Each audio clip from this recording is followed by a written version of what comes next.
Bonjour, j'espère que vous allez très bien.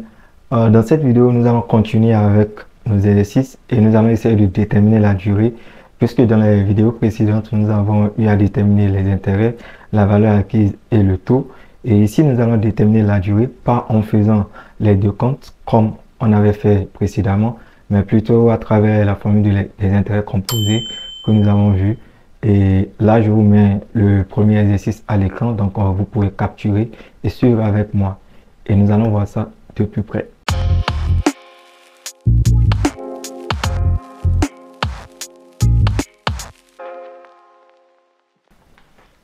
Alors pour commencer, je vais vous lire l'énoncé et nous allons essayer de résoudre le problème ensemble.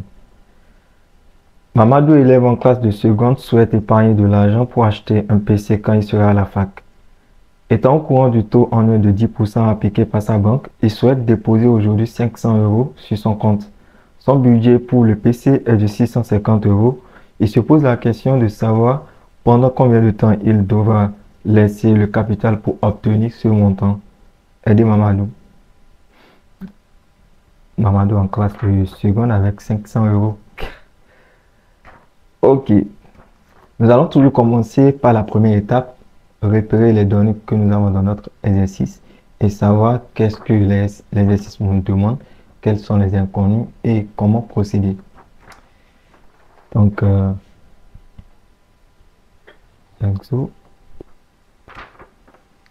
alors, nous avons tout d'abord le taux annuel qui est de 10% que la banque applique. 10%. Et on dit qu'il souhaite déposer aujourd'hui, je suppose qu'il a déposé les 500 €. Donc, s'il dépose les 500 € aujourd'hui, ça veut dire que 500 €, c'est le capital placé qui est C.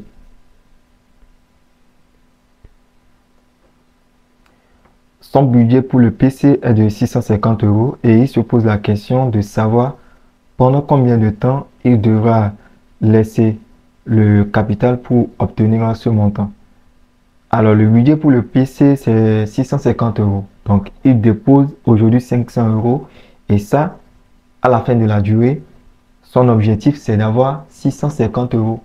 Donc, à la fin du placement, il va devoir retirer 650 €. Et qu'est-ce que nous retirons à la fin du placement? C'est toujours le capital plus les intérêts générés. Donc, ici, les 650 € représentent C', c'est-à-dire la valeur acquise.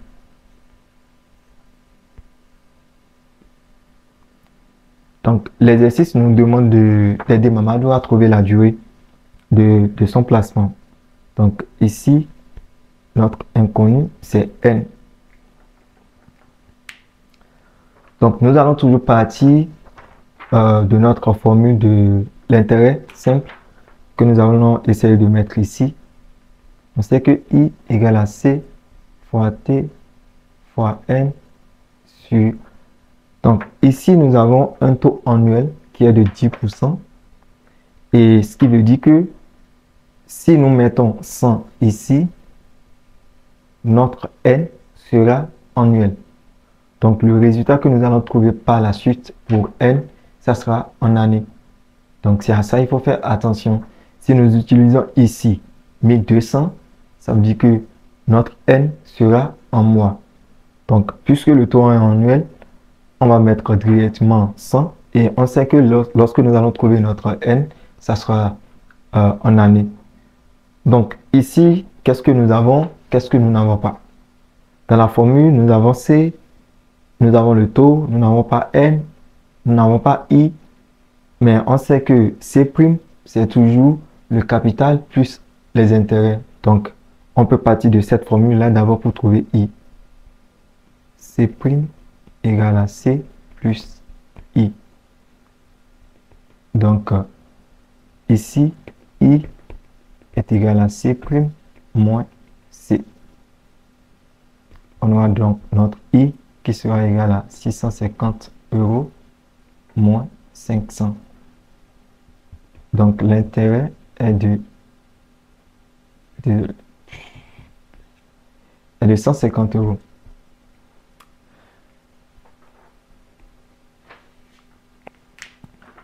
Donc, dès que Mamadou dépose les 500 euros aujourd'hui sur la période que nous allons déterminer par la suite, ce placement va générer au total des intérêts de 150 euros.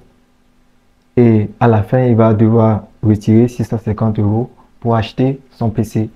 Donc, dans notre formule, nous avons déjà I, nous avons C, nous avons T, il nous manque N.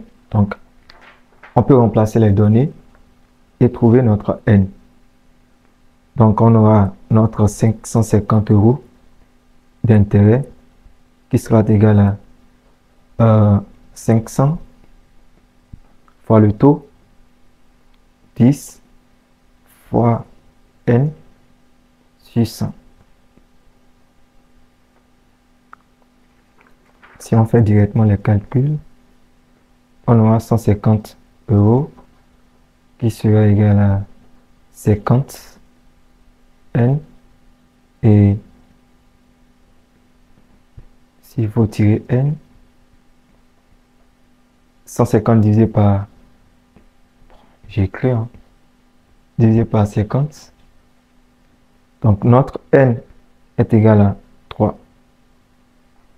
Donc, nous avons utilisé 100 au dénominateur, donc le taux est annuel. Du coup, notre durée est dans ce cas annuel. Donc, ça sera 3 ans.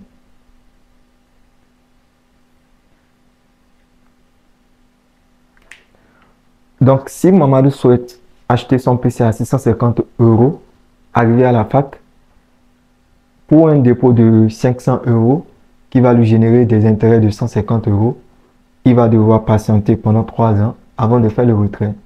Ce qui tombe bien parce qu'il est en seconde.